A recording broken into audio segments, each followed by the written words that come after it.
She was caught stealing food for her baby. The store owner shouted at the staff, "Leave her, she's my wife." "Hi, my precious and unshakable family. Welcome back to Mr. Peter Stories. Today, I'm not just here to tell a story. I'm here to hold your heart close to mine. You're not just numbers or names. You're the reason I wake up with purpose. I love you more than words can carry, truly, deeply, endlessly. But today, something aches inside me. 6 years ago, on a cold, rainy night, I lost my father. And for the first time in my life, I cried, not under a roof, not in my room, but out in the rain, letting the sky cry with me. I still remember the sound of the raindrops and my tears falling together. So today, I want to ask you gently, is your father still alive? If he is, please, hug him for me. Call him. Tell him you love him, because time doesn't knock, it just walks away. And if you, like me, have lost him, I send you all my love. You are not alone. Here is my prayer for you from the depths of my soul. May your heart be wrapped in peace, your memories lit with golden light. May the ones you've lost walk with you still, in dreams, in love, in silent nights. If you're here, truly here with me, let me feel you in the comments, right? I am with you. I want to know who still walks beside me on this journey. Now take my hand and let's begin this story. Not just with words, but with love.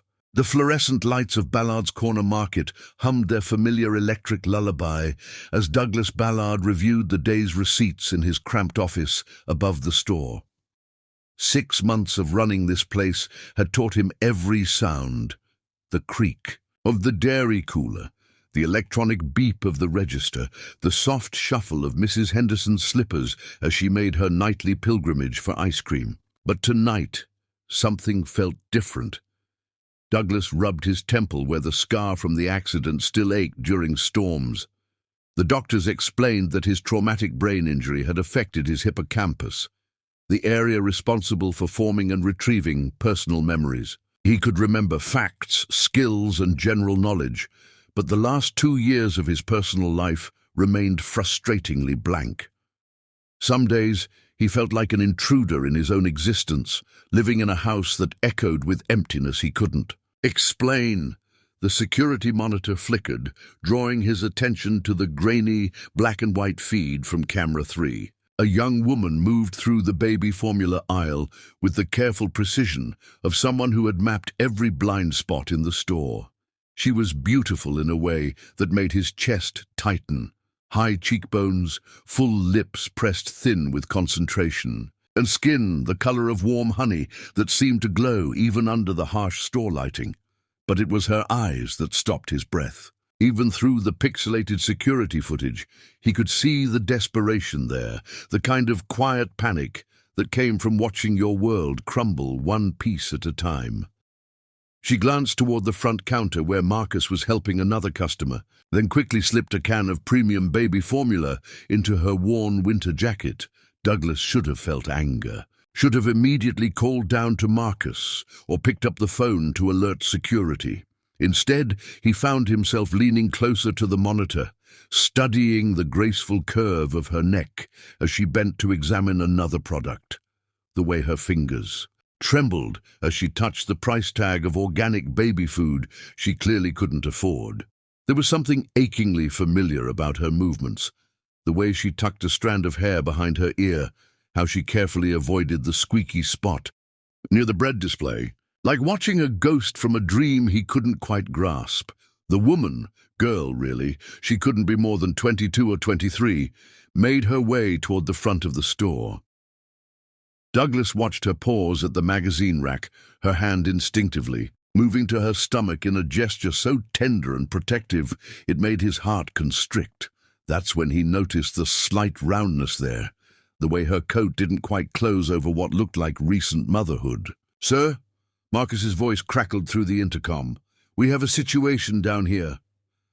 Douglas watched the monitor as Marcus approached the young woman near the exit. Even from his vantage point, he could see her spine straighten, her chin lift. With a pride that somehow made her more beautiful, she knew she'd been caught. "Sir, we caught a shoplifter," Marcus called again, his voice carrying that familiar mix of authority and barely concealed satisfaction that made Douglas's stomach turn. "Should I call the police?" Douglas found himself moving toward the stairs before he'd made a conscious decision. Each step down felt heavy, weighted with an emotion he couldn't name. Through the office window, he could see the confrontation unfolding. Marcus, standing too close, his bulk intimidating, while the young woman stood perfectly still, her hands visible, her dignity intact despite the circumstances. "Empty your pockets," Marcus was saying as Douglas reached the main floor, "and your bag, everything." "I don't have a bag," she said quietly, her voice carrying a musical quality that sent an unexpected shiver down Douglas's spine. There was something about her tone, the careful pronunciation, the slight rasp that suggested exhaustion. "The jacket, then. Take it off." Douglas watched her hands shake as she began to unzip the worn winter coat. It was then that he noticed the milk stains on her dark sweater, the way her clothes hung slightly loose as if she'd lost weight recently. This wasn't a career criminal or someone stealing for the thrill. This was a mother at the end of her rope. As the can of formula tumbled from her jacket to the linoleum floor with a hollow metallic sound, the young woman's carefully maintained composure finally cracked. Her shoulders sagged, and Douglas saw a single tear track down her cheek before she quickly wiped it away. "Please," she whispered, and the word carried such weight that Douglas felt it settle in his chest like a stone. "My baby. She's hungry. I have money coming in tomorrow, I swear. I can pay you back. She hasn't eaten since yesterday morning, and the formula I had was recalled and—" "Save it," Marcus interrupted. "I've heard every sob story in the book. You people always have some excuse." The casual cruelty in Marcus's voice, the dismissive way he said, "you people," made Douglas's vision blur with anger. But it was more than that. There was something protective rising in him, something primal and fierce that he didn't understand. "Sir?" Marcus looked toward Douglas expectantly. "Should I call it in? We've been having too many problems with theft lately. Need to send a message." Douglas found himself studying the young woman's face as if trying to solve a puzzle. Her dark eyes met his across the narrow aisle, and for a moment the world seemed to stop. There was recognition there, or something like it, a flicker of confusion, of hope, of something deeper that made his pulse quicken. She was beautiful, yes, but it was more than that. Looking at her felt like coming home after a long journey, like finding something precious he hadn't realized he'd lost. The feeling was so strong, so overwhelming, that it took his breath away. "What's your name?" he heard himself ask, his voice rougher than he intended. She blinked, surprise replacing the resignation in her expression. "Kinky," she said softly. "Kinky Peter." The name hit him like a physical blow. Not because he recognized it. The doctors had warned him that some memories might never return, but because saying it felt right somehow, like a word he'd been searching for without knowing it. "Kinky," he repeated, and watched her eyes widen. At the way he said it, as if the syllables held weight they both couldn't understand. Marcus shifted impatiently. "Sir, what do you want me to do? The police, or—" "How old is your baby?" Douglas asked, ignoring Marcus entirely.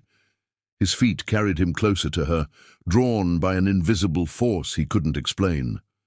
3 months, Kinky whispered, her hand moving instinctively to her chest, where Douglas could now see the slight dampness of milk let down on her sweater. 3 months and 2 weeks. Something twisted in Douglas's chest. 3 months. The accident had been 6 months ago. The timing felt significant, though he couldn't say why. "A daughter?" he asked, and when she nodded, he felt that strange recognition pulse through him again. "What's her name?" "Lily." The word came out like a prayer, full of love and desperation. "Her name is Lily, Lily." Even Marcus seemed to fade into the background as Douglas processed the name. It meant something to him, something important that hovered just at the edge of his consciousness like a half-remembered dream. "She's beautiful, isn't she?" he found himself saying, though he'd never seen the child.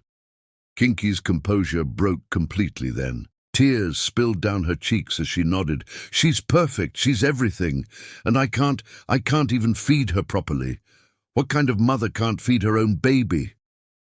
The raw pain in her voice nearly brought Douglas to his knees. Without thinking, he stepped forward and gently touched her arm. The contact sent electricity shooting through him, a jolt of connection so intense it made him gasp. Kinky felt it too. He could see it in the way her breath caught, in the way her eyes searched his face, as if she was seeing a ghost. "Sir."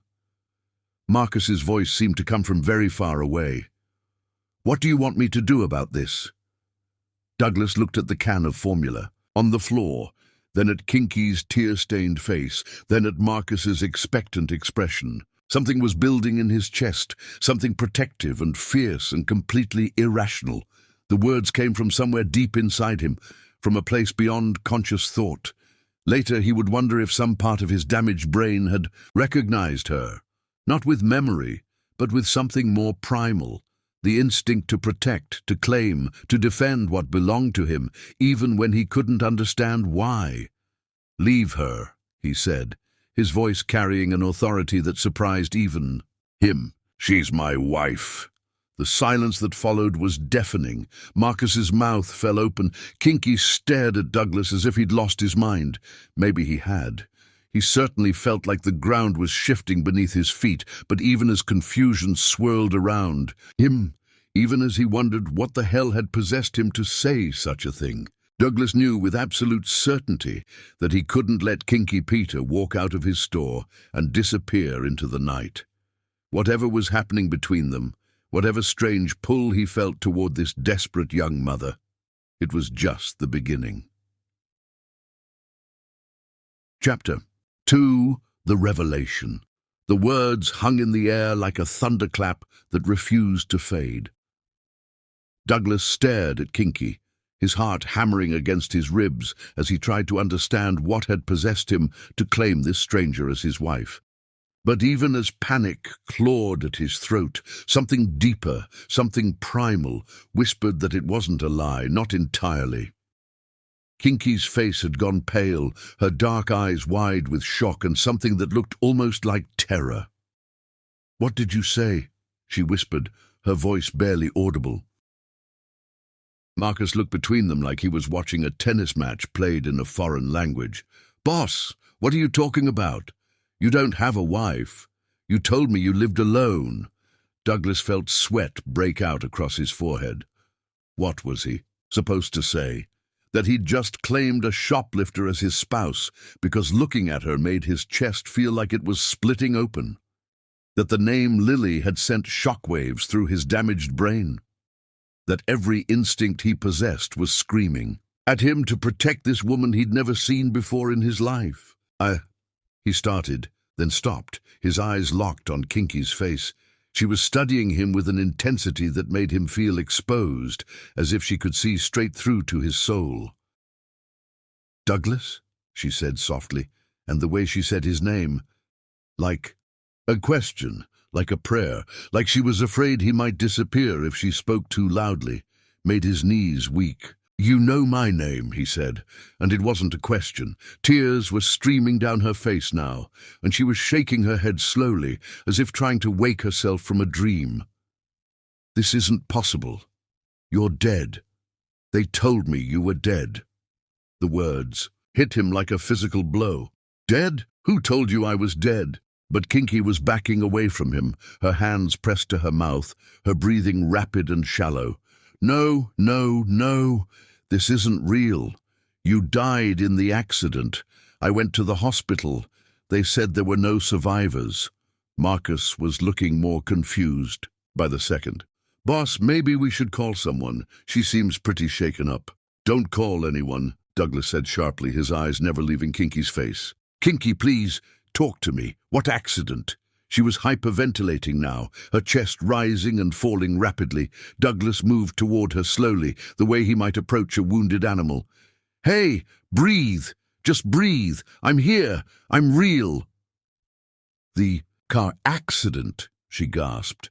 "6 months ago, the bridge. They said you didn't make it, that you were thrown from the car, that your body—" She couldn't finish the sentence. 6 months ago.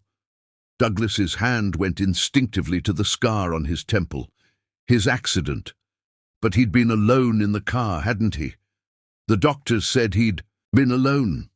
"I survived," he said quietly. "I was in a coma for 3 weeks, but I survived." Kinky was staring at him like she was seeing a ghost, and maybe she was. "You don't remember me, do you?" she whispered.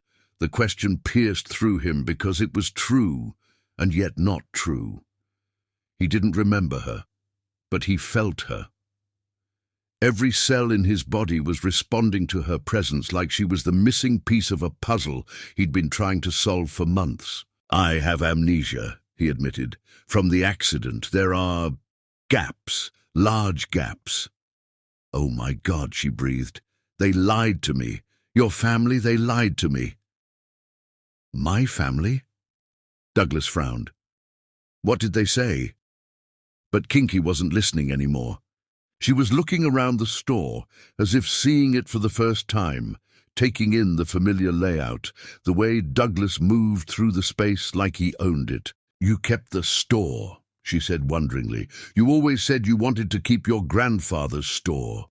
A chill ran down Douglas's spine. His grandfather had owned this place, but Douglas had never told anyone about that.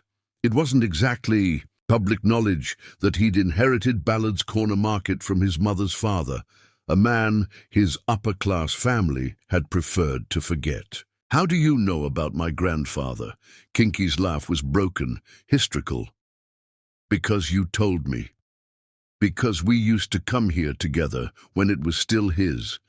Because you brought me here the night you proposed and said you wanted to run it together. Someday."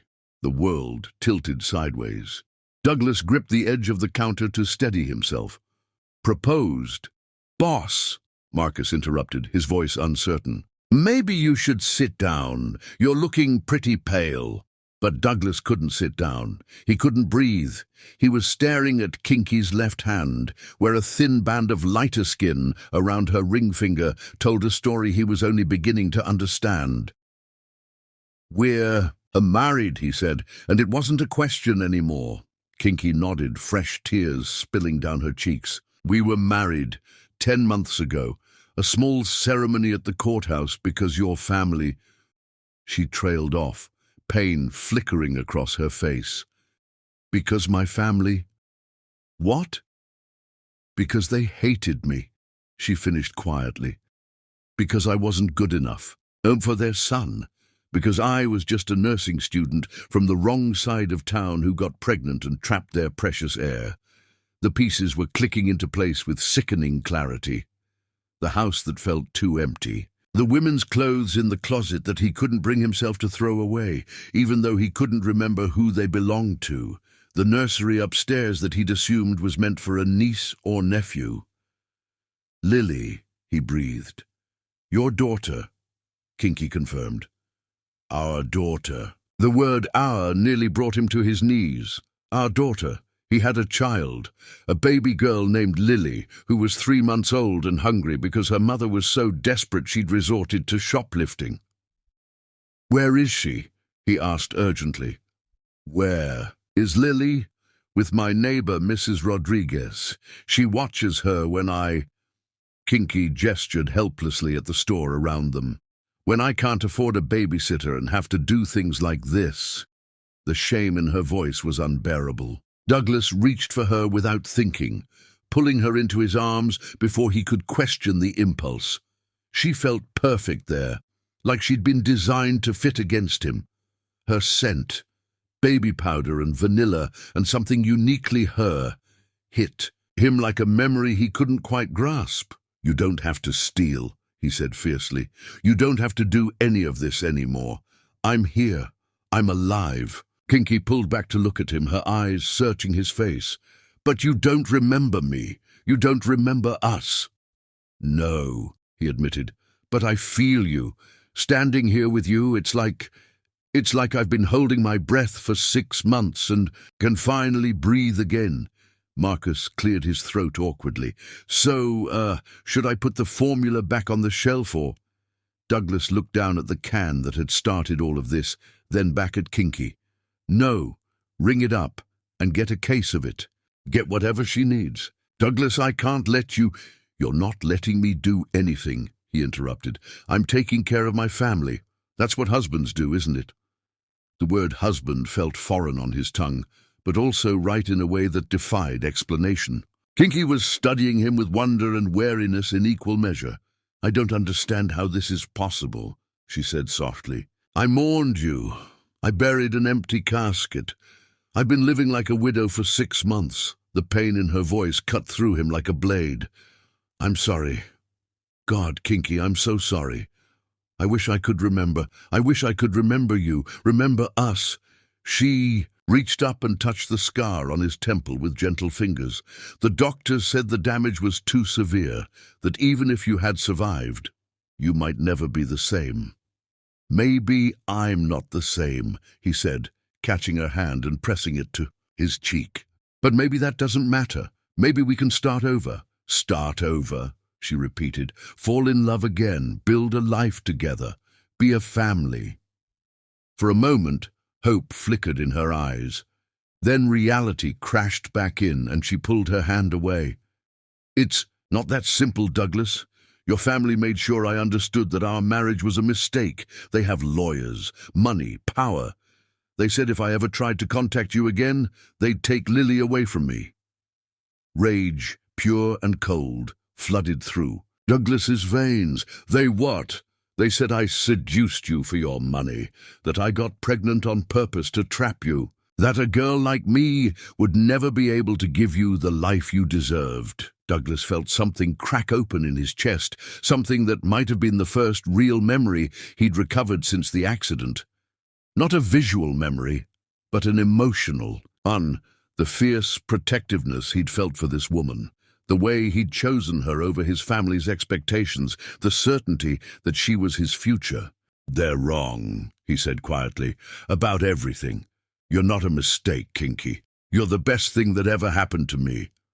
I may not remember falling in love with you, but I can feel it happening all over again."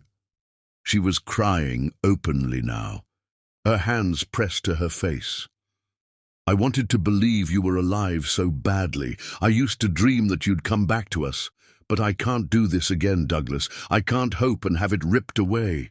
Douglas wanted to promise her that wouldn't happen, wanted to swear that he'd never leave her again. But the truth was, he didn't know what came next. He didn't know how to be a husband to a woman he couldn't remember, or a father to a child he'd never met. What he did know was that letting Kinky walk out of his store again was impossible. "Come home with me," he said simply. "Both of you. Come home." Chapter 3. Fragments of Memory. The drive to Mrs. Rodriguez's apartment felt like the longest 15 minutes of Douglas's life. Kinky sat rigid in the passenger seat of his BMW, staring out the window at the familiar streets of their neighborhood, though, of course, he didn't remember they were familiar. To him, this part of town was foreign territory, a world away from the upscale district where he apparently lived. "Now, turn left here," Kinky said quietly, her voice barely audible over the hum of the engine. Douglas followed her directions, his hands gripping the steering wheel tighter than necessary. His mind was reeling with fragments of information that felt like pieces of someone else's life. A wife he couldn't remember, a daughter he'd never met, a family that had lied to keep them apart. The apartment complex Kinky directed him to was modest but well-maintained, the kind of place where working families scraped together rent each month, but took pride in their small corner of the world. Douglas parked under a flickering streetlight and killed the engine, suddenly terrified of what came next. "She might cry when she sees you," Kinky said, breaking the silence.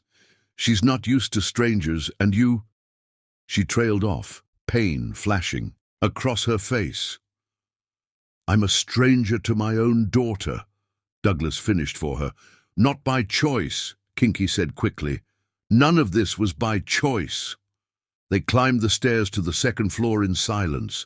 Douglas's heart was pounding so hard sure Kinky could hear it. When she knocked on apartment 2B, the door opened almost immediately to reveal a plump, middle-aged Latina woman with kind eyes and worry lines etched deep around her mouth. "Mija," Mrs. Rodriguez said, taking in Kinky's tear-stained face. "What happened? You look like you've seen a ghost."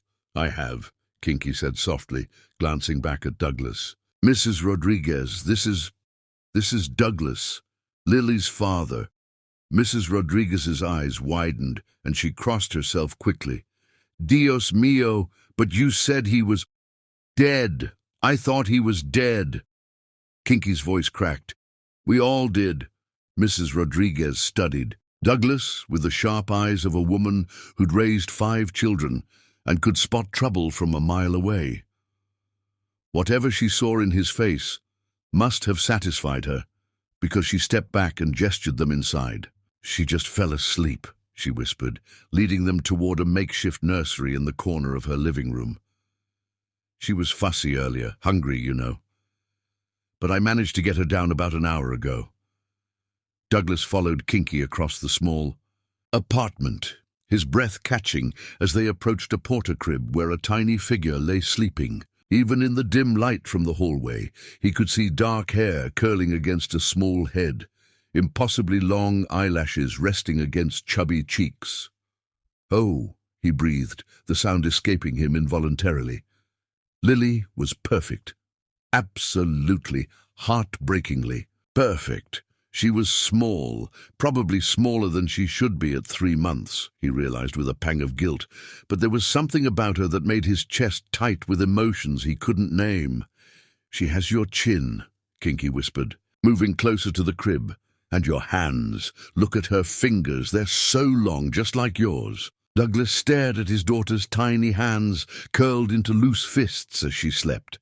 He wanted to touch her, to make sure she was real, but he was afraid he might wake her, afraid she might cry when she saw him, afraid that he'd somehow prove himself unworthy of this precious gift he couldn't remember receiving. "Can I?" he started, then stopped. "Pick her up," Kinky encouraged softly. "She needs to know you." With trembling hands, Douglas reached into the crib and carefully lifted his daughter. She was lighter than he'd expected, warm and soft and utterly trusting, as she settled against his chest without waking. The moment she was in his arms, something shifted inside him, a fierce protectiveness that was purely instinctual, biological. "Hello, baby girl," he whispered, his voice rough with emotion. "I'm your daddy." As if responding to his voice, Lily's eyes fluttered open. For a heart-stopping moment, father and daughter stared at each other in perfect silence. Her eyes were dark like her mother's, but there was something in their shape that reminded Douglas of his own reflection. Then Lily smiled, a real smile, not just gas, and Douglas felt his entire world reorganize itself around this tiny person. In his arms. "She likes you," Mrs. Rodriguez observed with satisfaction. "Babies know these things. They know blood." Douglas couldn't speak. He was too overwhelmed by the rush of love and protectiveness and bone-deep recognition that flooded through him. This was his child, his daughter, the most important thing he'd ever done, even if he couldn't remember doing it. "We should go," Kinky said quietly. "Let you get some rest, Mrs. Rodriguez. Thank you for watching her." "Any time, Mija. You know that." The older woman pressed a diaper bag into Kinky's hands. "I packed everything she'll need for the night. And there's some formula in there too, the good kind from the clinic, during the drive back to his house, their house." Douglas couldn't stop glancing in the rearview mirror at Lily's car seat. Kinky had installed it with practiced efficiency, her movements automatic in a way that spoke of months of single motherhood. Every red light felt like a gift, another chance to look at his daughter's sleeping face. "The house is going to feel familiar to you," Kinky said, as they pulled into the driveway of a beautiful colonial in an upscale neighborhood. "We lived there for 3 months before the accident." Douglas stared up at the house he'd been calling home for 6 months, seeing it with new eyes. The wraparound porch with its swing, the garden beds that someone had lovingly maintained, the wide front door painted a cheerful blue. It all looked different now that he knew Kinky had chosen these details with him. Inside, the familiarity hit him like a wave. Not memory exactly, but a sense of rightness that he'd been missing without knowing it. Kinky moved through the space with easy knowledge, heading straight for the kitchen to warm a bottle while Douglas carried Lily into the living room. "You can put her in the bouncy seat," Kinky called. "It's in the corner by the window." Douglas looked where she'd indicated and saw a baby seat he'd noticed before but never questioned. Like so many other things in this house, it had been hiding, in plain sight, waiting for him to remember its purpose. As he settled Lily into the seat, his eyes fell on the mantelpiece above the fireplace. There were picture frames there, frames he'd thought held photos of family and friends, but which he now realized might hold memories of his lost life. He walked over for a closer look and felt his breath catch. The photos were of him and Kinky, laughing, together at what looked like a fair, dancing at what might have been their wedding, lying in a hospital bed with Kinky holding a newborn Lily, while Douglas gazed down at them both with an expression of pure wonder. "I look happy," he said wonderfully. Kinky appeared beside him with Lily's bottle, following his gaze to the photographs. "You were happy. We both were. Those first few months after Lily was born, even though we were exhausted and broke most of the time, we were so happy." Douglas studied the man in the photos, himself, but not himself. This Douglas looked younger, somehow, less burdened. There was joy in his eyes, contentment in the way he held his family. "What was I like?" he asked. "Before the accident, I mean. Was I different?" Kinky was quiet for a long moment, adjusting Lily in her arms as she began to feed her. "You were lighter," she said finally. "You laughed more. You worried less about what people thought. Your family had always put so much pressure on you to be perfect, to live up to their expectations. But with us, you could just be yourself." "And who was that?" A soft smile crossed Kinky's face. "Someone who made terrible dad jokes and sang off-key, lullabies. Someone who could spend hours just watching Lily sleep. Someone who loved fiercely and completely, even when it cost him everything." "It cost me my family," Douglas said, understanding flickering through him. "Your parents cut you off. When you married me, they said you were throwing your life away, that I was beneath you. They threatened to disinherit you if you didn't get the marriage annulled. But I didn't. No, you said love was worth more than money, that Lily and I were your real family now." Douglas felt something crack open in his chest, not a memory, but an emotion so strong it nearly brought him to his knees. Looking at Kinky feeding their daughter in the home they'd built together, he understood why the man in those photographs had looked so content. "I was an idiot to risk losing this," he said quietly. "You didn't lose it by choice," Kinky reminded him. "The accident, your injuries, the amnesia, none of that was your fault. But my family's lies were their choice." Anger flared in Douglas's chest. "They let you think I was dead. They let you struggle alone with a newborn while I was living in comfort, not even knowing you existed. They said it was for the best, that you'd never remember anyway, and I should move on with my life. Find someone more suitable." "Someone more suitable," Douglas repeated, his voice flat with disgust. "As if anyone could be more suitable than the mother of my child. As if anyone could be more perfect than you." Kinky's eyes filled with tears. "You used to say things like that Beautiful things that made me believe I was worth loving. You are worth loving, Douglas said fiercely. Memory or no memory, I can see that, I can feel it. As if sensing the emotional weight of the moment, Lily finished her bottle and let out a small, contented sigh. Kinky lifted her to her shoulder, and for burping, and Douglas watched the practiced way she moved, the gentle circle she rubbed on their daughter's back. "You're an amazing mother," he said. "I've had to be. When you're all your child has—" She trailed off, her voice thick with exhaustion and barely suppressed grief. "You're not alone anymore," Douglas said, stepping closer. "I know I can't just flip a switch and become the husband and father I was before. I know I can't erase these 6 months of hell you've been through. But I'm here now, and I'm not going anywhere." Kinky looked up at him, hope and fear warring in her expression. "What if your memory never comes back? What if you wake up tomorrow and decide this was all a mistake?" Douglas reached out and cupped her face gently, his thumb brushing away a tear. "Then we'll make new memories, better ones. I don't need to remember falling in love with you to know that I'm falling in love with you right now." For a moment, they stood frozen in that tableau, husband and wife and baby, a family reunited by chance and held together by something stronger than memory. Then Lily let out a tiny burp, and they both laughed, the tension breaking like a soap bubble. "Come on," Douglas said softly. "Let me show you to your room, both of you." As they climbed the stairs together, Douglas felt pieces of his life clicking back into place.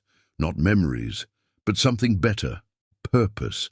For the first time in 6 months, he knew exactly where he belonged. Chapter 4. The Missing Years. Douglas woke to the sound of crying, not distressed crying, but the demanding wail of a hungry baby who expected immediate attention. For a moment, he lay disoriented in his bed, wondering why there was an infant in his house. Then memory crashed back, and he bolted upright. Lily, Kinky, his family. Pale morning light filtered through the bedroom curtains as he pulled on jeans and a t-shirt, following the sound down the hall. He found Kinky in the nursery, pacing the floor with Lily against her shoulder, bouncing gently and making soft, shushing sounds. "Hey," he said softly from the doorway, not wanting to startle her. Kinky turned, and Douglas's breath caught. Even, exhausted, even wearing one of his old college t-shirts that hung loose on her frame, she was beautiful. Her hair was mussed from sleep, and there were dark circles under her eyes that spoke of too many nights like this one. "I'm sorry she woke you," Kinky said, her voice rough with fatigue. "She's usually not this fussy, but I think being in a new place has her confused." "Don't apologize. This is her home." Douglas moved closer, studying his daughter's red face. "What does she need?" "Bottle, probably. I fed her at 3, but growth spurts make them extra hungry." Kinky swayed slightly on her feet, and Douglas realized she was running on pure adrenaline. "When did you sleep last?" "Really sleep?" Kinky's laugh was bitter. "What sleep? I think I remember it vaguely from before Lily was born." The casual way. She said it broke Douglas's heart. How many nights had she spent alone like this, dealing with a fussy baby while grieving for a husband she thought was dead? How many times had she paced this same floor, probably in tears herself, with no one to help her? "Go back to bed," he said, reaching for Lily. "I'll handle this." "You don't know how? Then teach me." He gently took the baby from her arms, surprised by how natural it felt to hold his daughter. "I'm her father, Kinky. I should know how to feed my own child." For a moment he thought she might argue. Then her shoulders sagged with relief, and she nodded. "Formula is in the kitchen. 2 scoops in 6 ounces of water. Warm but not hot. Test it on your wrist." "Got it. Go sleep." After Kinky disappeared, into the master bedroom. Their bedroom, he realized with a start. Douglas carried Lily downstairs.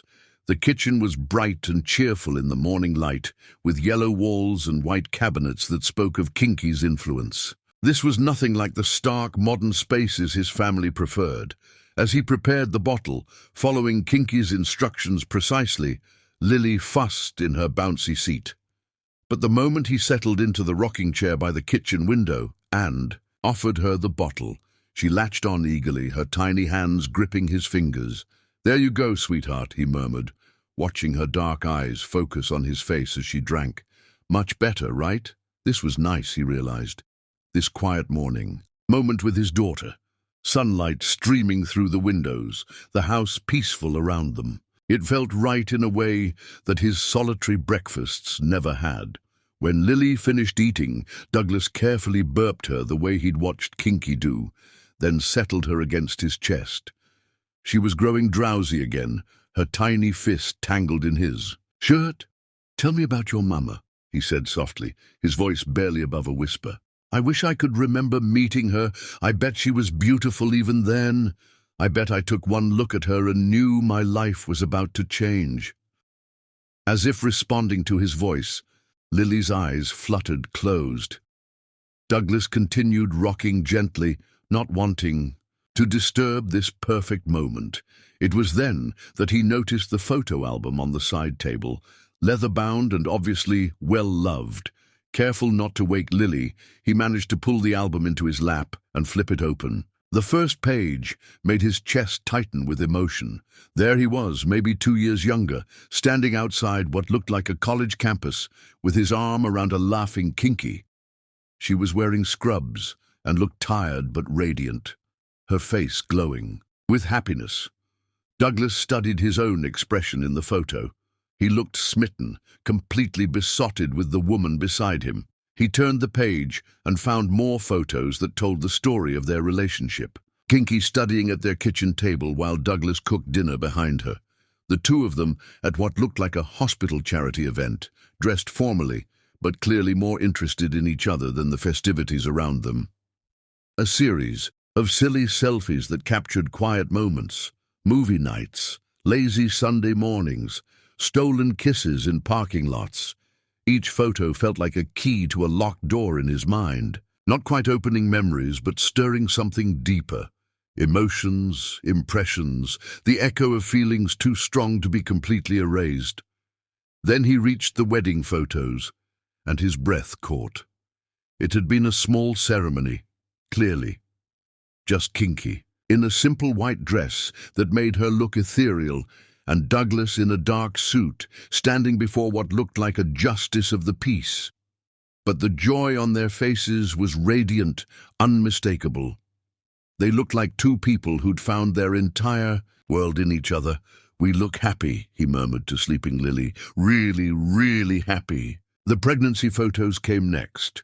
Kinky's growing belly captured in loving detail, Douglas's hands always somewhere in the frame, protective and wonder-filled. There was one of him kneeling beside a bathtub where Kinky sat, his cheek pressed to her rounded stomach, his eyes closed in what looked like pure bliss. Finally, the hospital photos. Kinky exhausted but glowing, holding a newborn Lily, while Douglas sat beside them on the bed, his expression one of absolute awe. In one photo, he was holding Lily for what must have been the first time, tears streaming down his face as he stared at his daughter. "I loved you from the moment you were born," he whispered to Lily. "I may not remember it, but I can see it. I loved you both so much." "You cried for an hour," came Kinky's soft voice from the doorway. Douglas looked up to find her watching him, wearing a robe that had definitely been his at some point. Her hair was loose around her shoulders, and she looked marginally more rested. "When she was born," Kinky continued, moving to sit on the arm of his chair, "you kept saying you couldn't believe she was real, that we'd made something so perfect together. What was I like? During the pregnancy, I mean." Kinky's smile was soft with memory, protective to the point of ridiculousness. "You read every parenting book ever written. Twice. You baby-proofed the house when I was only 4 months. You're pregnant. You talk to my belly every night, telling her about your day, your dreams for her future. Douglas felt a pang of loss so sharp, it was physical. I wish I could remember that. You used to tell her you'd never let anything hurt her, that you'd always be there to protect her and take care of her. Kinky's voice grew thick. The night before the accident, you spent 2 hours just watching her sleep, telling me how lucky we were. And then I left you. You didn't leave. You were taken from us. Douglas turned the page of the album and found the last photos. Lily at maybe 2 months old, chubby and alert, with both her parents beaming at the camera. They looked like any young family, tired but content, building a life together one day, at a time. Your family really cut you off completely, he asked. Kinky nodded grimly. Your father called you selfish and immature. Your mother cried, begged you to reconsider. They threatened everything, your trust fund, your place in the company, your future. And I chose you anyway. You said love was the only inheritance that mattered. That money couldn't buy what we had. She reached out and touched Lily's tiny hand. You opened the store with your grandfather's inheritance, Kinky explained. The money he left you in a separate trust that your parents couldn't touch. You said it was the only honest money you'd ever had, and you wanted to honor his memory. Douglas felt a surge of pride for the man he'd been, even if he couldn't remember being him. That explains how I could afford to defy them. Your grandfather left you enough to buy the store and this house outright. No mortgage, no debt to your family. You said it meant we could build something that was truly ours. Your family didn't see it that way. When the accident happened, they swooped in immediately. They said you were brain dead, that there was no hope. They convinced the doctors to let them make decisions about your care, but I wasn't brain dead. No, but they didn't tell me that. They said you died at the scene, that there was nothing left to save. They arranged for a memorial service and had an empty casket buried while you were fighting for your life in a private facility 2 states away. The betrayal was breathtaking in its calculated cruelty. How is that even legal? Money makes a lot of things legal.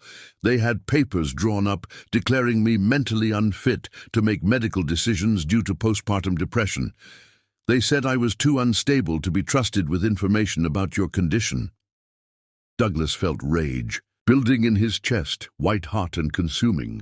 They stole 6 months of our lives. They thought they were saving you from a mistake. Your mother actually told me at the funeral that this was God's way of giving you a second chance, of freeing you from obligations you were too young to understand. Obligations. The word tasted bitter. Is that what they thought you were? I was the girl who got pregnant and trapped their son. In their minds, everything that happened, our marriage, our love, our family, was just a trap you fell into. Douglas shifted Lily to one arm and reached for Kinky's hand with the other. They were wrong. About everything. How can you be so sure? You don't remember. I don't need to remember to know that what we have is real.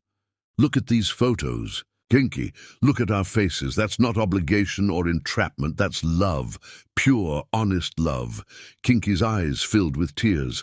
I missed you so much. Even when I was angry at you for leaving me alone, I missed you every single day. I'm sorry. I'm so sorry I wasn't here. It wasn't your fault, but it was my family's fault, and they're going to answer for it. Kinky pulled her hand away, alarm flickering across her face. Douglas, no. If you confront them, if they know you remember, I don't care what they know. They stole our daughter's first months with her father. They let you struggle and starve while I lived in comfort. They committed fraud, probably several felonies, and they're going to pay for it. They have lawyers, power, money. They could take Lily away from me, claim I'm an unfit mother because I was shoplifting over my dead body. Douglas's voice was steel. I won't let anyone take our family apart again. Not them, not anyone.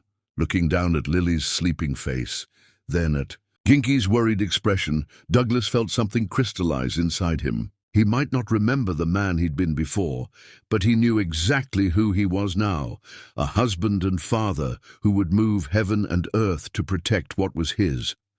The old Douglas had chosen love over money once. This Douglas would choose it again, no matter what it cost. Chapter 5. Coming Home. 5 days into their reunion, Douglas found himself rediscovering his own life through Kinky's eyes. Every room in the house held secrets she helped unlock.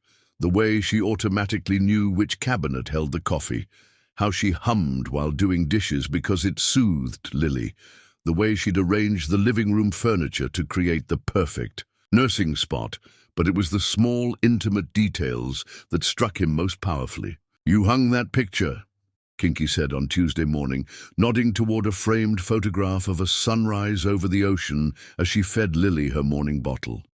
"You said it reminded you of hope." Douglas studied the image, something he'd walked past hundreds of times without really seeing. "Where did we take it?" "Our honeymoon.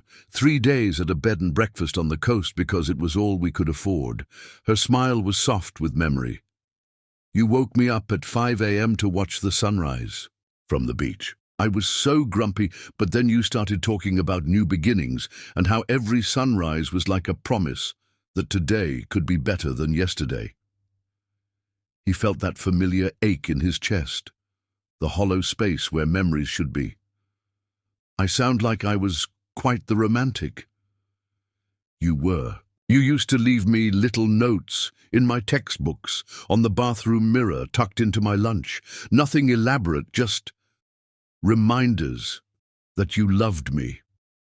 As if summoned by her words, Douglas noticed a small piece of paper tucked behind the sunrise photo. He pulled it out carefully, unfolding what was clearly a note in his own handwriting. "Beautiful wife, I love watching you sleep. You look like an angel dreaming of better worlds. Can't wait to build one with you. D." "Oh," Kinky breathed, recognizing it. "I thought I'd found all of those. How many were there?" "Hundreds. I have them in a shoebox upstairs. I couldn't bring myself to throw them away after I thought you were gone." Douglas felt something shift inside him. Not quite a memory, but an understanding of who he'd been with her. A man who wrote love notes and watched sunrises and believed in new beginnings. A man who'd been deeply, helplessly in love. "Show me," he said. After Lily was settled for her morning nap, Kinky led him upstairs to what had been their bedroom. Douglas had been sleeping in the guest room since bringing them home, giving Kinky space to adjust to his presence. But following her into the master bedroom felt like crossing a threshold. The room was exactly as he'd found it 6 months ago. Clothes still in the dresser drawers that he'd assumed belonged to a sister or female relative. Perfume bottles on. The vanity that smelled like Kinky's skin. Books on pregnancy and newborn care stacked on the nightstand. "I lived here," he said wonderingly. "This was our room. For 3 months. We were so happy here, Douglas. We'd lie in bed in the mornings and plan our future, talk about what kind of parents we wanted to be, what we'd teach Lily when she was older." Kinky pulled a shoebox from the closet, settling cross-legged on the bed as she opened it. Inside were dozens of small papers, sticky notes, torn notebook pages, the backs of receipts, all covered in Douglas's distinctive handwriting. "Read them to me," he said, sitting beside her. Kinky's voice was soft as she unfolded the notes one by one. "Your smile is my favorite part of every day. Thank you for making me believe in magic. Felt the baby kick this morning while you were sleeping. She's going to be a fighter like her mama. Can't wait to meet our daughter and tell her how amazing her mother is." Each note was like a piece of a jigsaw puzzle, showing him glimpses of the man he'd been. Someone who noticed small moments and treasured them. Someone who wasn't afraid. To be vulnerable, to put his feelings on paper. "Here's one from the day before the accident," Kinky said, her voice catching. She handed him a note written on their letterhead from the store. My beautiful family, watching you two sleep is better than any dream I ever had. I love you both more than all the stars in the sky. Forever yours, D. Douglas stared at his own handwriting, trying to summon any memory of writing those words. Nothing came, but the emotion behind them was so clear, so genuine, that it took his breath away. I really loved you, he said quietly. You did, and I loved you just as much. Past tense? Kinky looked up at him, her eyes bright with unshed tears. I don't know how to love a ghost, Douglas. For 6 months you've been a memory I carried. Now you're here, but you're different, changed. I don't know how to bridge that gap. Douglas set the notes aside and turned to face her fully. I may not remember falling in love with you, but I can feel myself falling all over again. Every time you laugh, every time you sing to Lily, every time you unconsciously reach for me and then pull back, I fall a little deeper. It's not the same, though. What we had before was built on shared experiences, inside jokes, 1,000 little moments that made us us. This feels like starting over with a stranger who happens to look like my husband. The pain in her voice cut through him.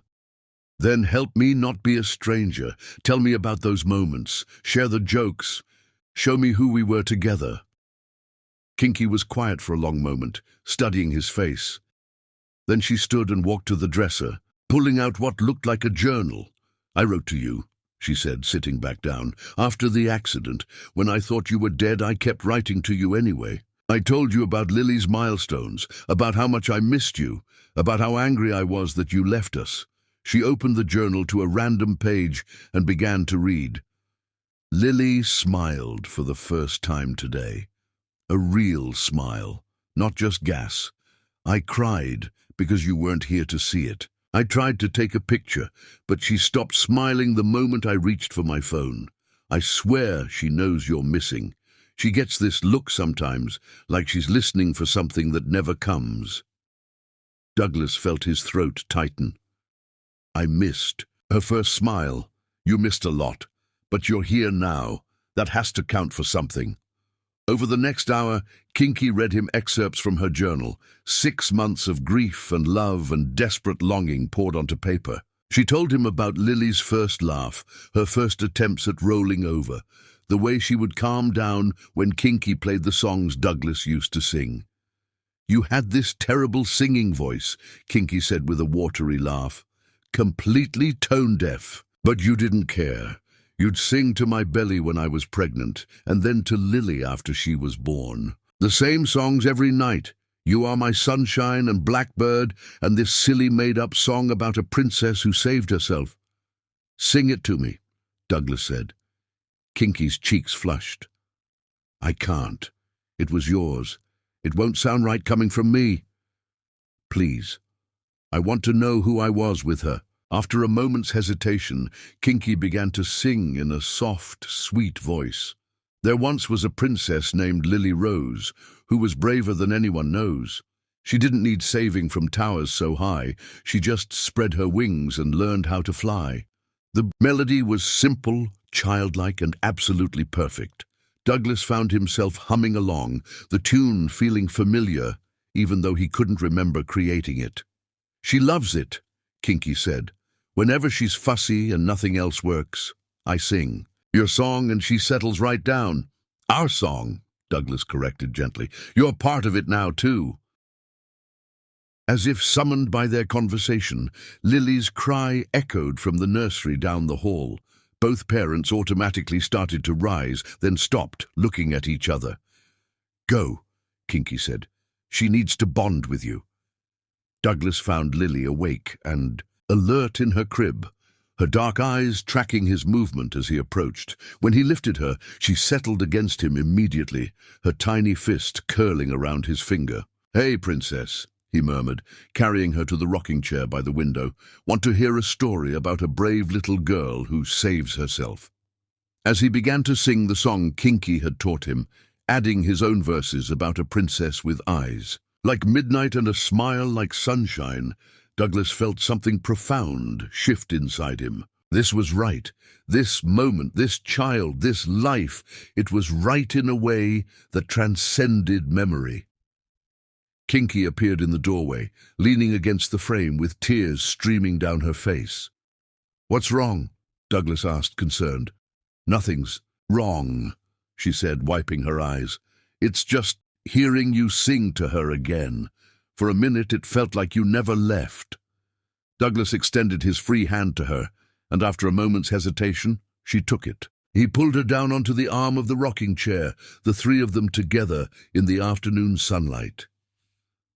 "I may not remember our past," Douglas said quietly, "but I know our future.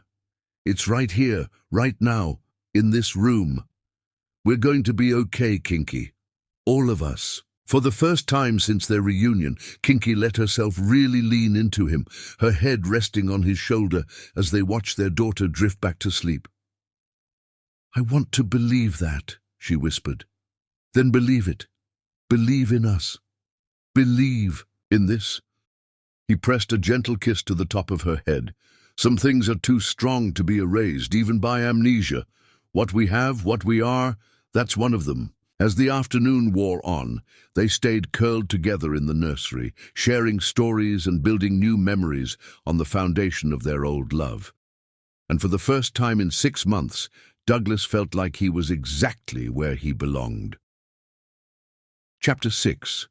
Rebuilding Trust. The first real test came on Thursday night when Lily spiked a fever. Douglas woke to urgent pacing in the hallway, Kinky's voice tight with worry as she murmured soothing words to their crying daughter. He found them in the nursery, Kinky in her pajamas, her hair wild with sleep and panic clearly etched across her face. "She's burning up," Kinky said without preamble, her medical training evident in the way she checked Lily's temperature with clinical precision. 102.8. At her age, any fever over 100.4 is considered serious. Douglas felt ice form in his stomach. Emergency room. Definitely. Infants under 6 months can develop serious complications quickly. Their immune systems are still developing, and what seems like a simple fever can escalate rapidly. "Hey." Douglas stepped closer, placing gentle hands on her shoulders. "Stop. Just stop for a second. You don't understand. Babies can go from fine to critical so fast. Their immune systems are still developing, and if this is bacterial, if it's something serious—" "Kinky." His voice was firm but calm. "Look at me." She raised tear-filled eyes to his face, and he saw not just fear, but the bone-deep exhaustion of a woman who'd been carrying the weight of the world alone for too long. "You're not alone anymore," he said quietly. "Whatever this costs, whatever she needs, we'll handle it. Together. You don't understand what medical bills can do. I already owe thousands from her birth, from the NICU stay when she had jaundice. I have money, Kinky, insurance. Whatever debts you've accumulated, we'll take care of them. Your family cut you off. I had my own money before I married you, investments, savings, and the store is doing well." He gently took Lily from her arms, feeling the heat radiating from the tiny body. "Right now, the only thing that matters is making sure our daughter is okay." The drive to the hospital was tense, Kinky navigating while Douglas focused on keeping Lily as comfortable as possible. In the back seat, she fussed weakly, her usual lusty cries reduced to tired whimpers that were somehow more terrifying. "Talk to me," Douglas said as they waited at a red light. "Tell me what I should be watching for." Kinky's voice took on the professional tone he'd heard her use when discussing medical matters, cool, precise, but with an underlying current of maternal terror. "Lethargy, difficulty breathing, any change in her crying pattern. Babies her age can't regulate their temperature well, so we need to watch for signs of febrile seizures." Febrile seizures. Convulsions caused by high fever. They look terrifying but usually aren't dangerous.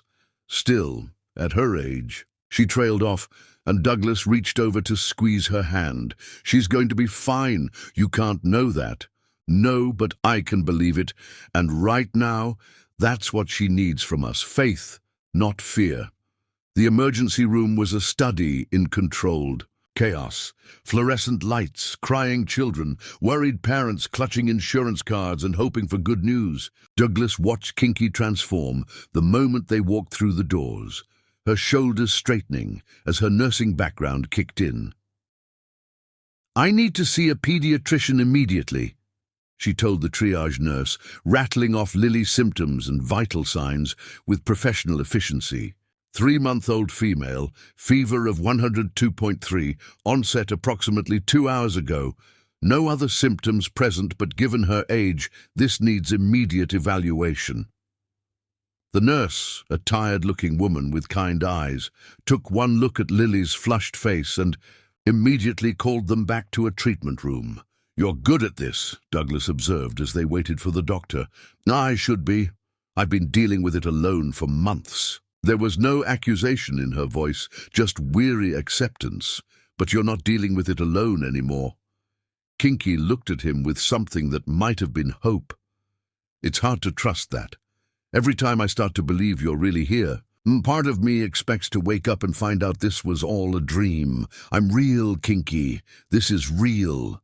Dr. Martinez, the pediatrician on call, was a soft-spoken woman about their age who immediately put them at ease. She examined Lily thoroughly while explaining each step, her hands gentle and sure. "Good news," she said finally. "This appears to be a simple viral infection, probably just a cold that's manifesting as fever. Very common at her age, especially if she's been around other children recently." "She hasn't," Kinky said quickly. "I'm very careful about exposure. Viruses are everywhere, Mama. Grocery stores, doctors' offices, well-meaning relatives who don't realize they're carrying something. You can't protect her from everything, and honestly, a little exposure helps build her immune system." Douglas watched relief wash over Kinky's face like a physical wave. "So she's okay?" "She's fine. Keep her hydrated, infant acetaminophen for the fever, and call if it goes above 103 or lasts more than 3 days. She should be back to her normal fussy self by the weekend." As they prepared to leave, Douglas handled the insurance paperwork while Kinky redressed Lily. The baby was already looking more alert, the medicine having brought her temperature down. "The co-pay is $150, the receptionist said, and Douglas saw Kinky's shoulders tense, even though she tried to hide it. He handed over his credit card without hesitation. "And we'd like to update our insurance information. My wife and daughter need to be added to my policy." "Douglas," Kinky said quietly, "you don't have to." "Yes, I do. You're my family." The drive home was quieter, the crisis having passed but leaving them both emotionally drained. Lily had fallen asleep in her car seat, her breathing steady and peaceful. "Thank you," Kinky said as they pulled into their driveway. "For what?" "For being there. For not panicking. For—" she struggled with the words. "For acting like a father." Douglas turned off the engine and looked at her. "I am a father. Memory or no memory, that little girl is mine. And so are you." "It's not that simple, Douglas. Being a father isn't just about biology. It's about 3 a.m. feedings and diaper blowouts and worrying yourself sick every time they spike a fever. It's about putting their needs before your own every single time for the rest of your life. Then it's a good thing I'm a fast learner." Back in the house, they worked together to settle Lily for the night. Douglas watched Kinky move through the bedtime routine, changing the diaper, taking her temperature again, preparing a bottle just in case, with the practiced efficiency of months of solo parenting. "You've gotten good at this," he said softly. "I had to, there was no choice." She settled into the rocking chair with Lily, even though the baby was already asleep. "Do you know what the hardest part was? Not the money, not the exhaustion, not even the loneliness. It was making every decision alone, wondering if I was doing the right thing, if you would approve, if I was somehow failing her because I didn't have her father there to help." Douglas knelt beside the rocking chair.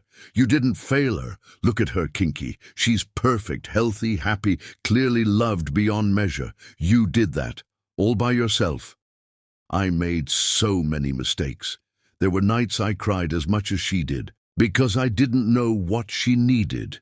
Times I wondered if she'd be better off with a different mother, someone who had their life together. Every parent feels that way sometimes. The fact that you worried about it proves you were doing it right. Kinky looked down at their sleeping daughter. I used to imagine what you'd say during the hard moments, when she wouldn't stop crying, when I was so tired I could barely stand, when I felt like I was drowning. I'd pretend you were there telling me I was doing great, that you were proud of me. I am proud of you, incredibly proud. But you weren't there. No, I wasn't, and I can't change that. But I'm here now, and I'm not going anywhere. Kinky finally looked at him, and he saw years of pain and exhaustion in her eyes. How do I trust that? How do I let myself depend on you when I've spent so long learning to depend only on myself? Douglas considered the question seriously. I don't know. I think trust is rebuilt the same way it's built in the first place. One day at a time, one decision at a time, one crisis at a time. Tonight was a start. Tonight you were perfect, she admitted. Calm when I was panicking, strong when I was falling apart. It reminded me of, she trailed off, of who I used to be. Of who I fell in love with, the man who made me feel like I could handle anything as long as we were together. Douglas reached up and touched her face gently. Maybe that man isn't gone. Maybe he's just been sleeping, waiting for the right moment to wake up. Maybe. She leaned into his touch, just slightly.